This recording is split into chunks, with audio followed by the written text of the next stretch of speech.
नमस्कार दोस्तों, मैं Pooja Sachdeva PSSM blessing audio team Delhi से आप लोगों के समक्ष पितामह पत्री जी द्वारा लिखित पुस्तक कर्म सिद्धांत की ऑडियो नंबर 12 में कर्म चक्र सिद्धांत क्या है में से अपराधी के विषय में जानकारी दूंगी।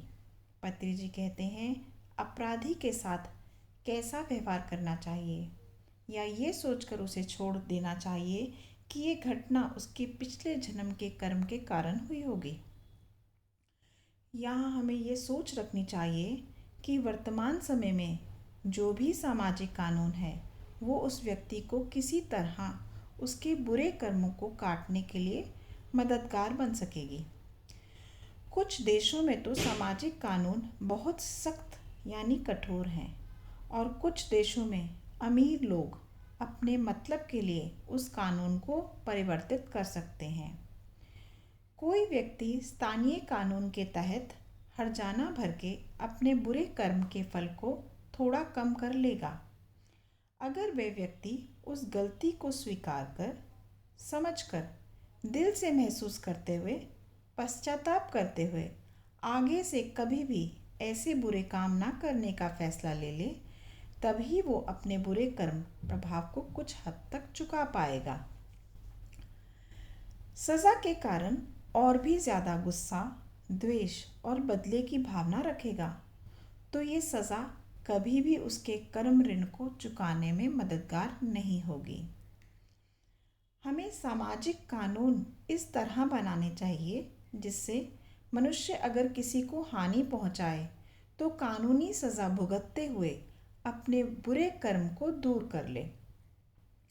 उदाहरण के लिए, अगर दो व्यक्तियों की लड़ाई में एक अपाहिज हो जाए, उसके ऊपर निर्भर परिवारजन बिना किसी कसूर के पीड़ित हो, दुख भोगते हों, तो इस गलती करने वाले को सज़ा रूप में ज़्यादा से ज़्यादा मेहनत करके धन कमा के पीड़ित परिवार को देना चाहिए। अपनी गलती के कारण हुए नुकसान और कष्टों को समझना चाहिए। इस तरह आपकी गलती के प्रभाव को कुछ कम किया जा सकता है।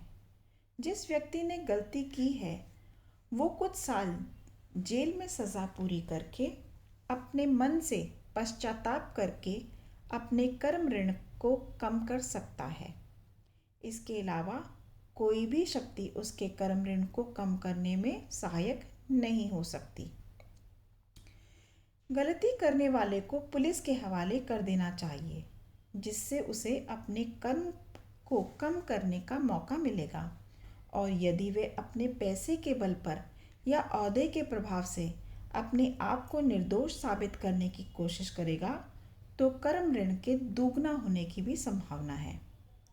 अपनी गलती को ना मानते हुए उल्टा अपने आप को सच्चा सिद्ध करने की कोशिश के कारण वो अपने कर्म ऋण को और भी बढ़ा देगा।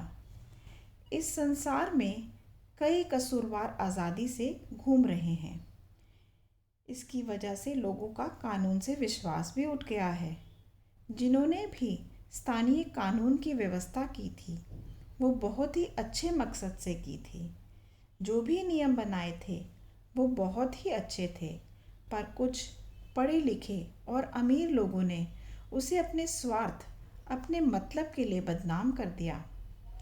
सबको सही न्याय मिल सके इसके लिए जनता को कानून के नियम को अच्छी तरह पालन करना चाहिए।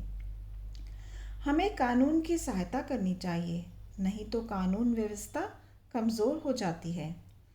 हम सब के मिलकर काम करने से उसे हम पुनः शक्तिशाली बना सकते हैं।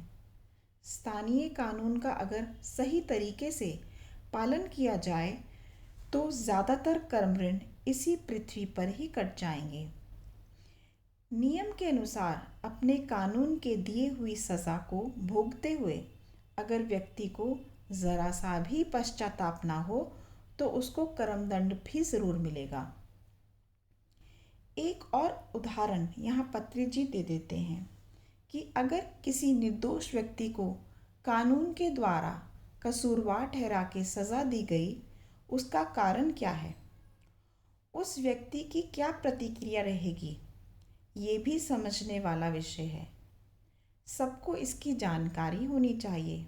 बहुत सारी आत्माएं अच्छा विज्ञान होने पर भी इस लोक में अपने जीवन काल में थोड़ी बहुत गलतियां करते हैं और इस लोक के से जाने के बाद वे आत्माएं सूक्ष्म लोकों में जाके अपने कर्म के रिकॉर्ड्स का निरीक्षण करती हैं।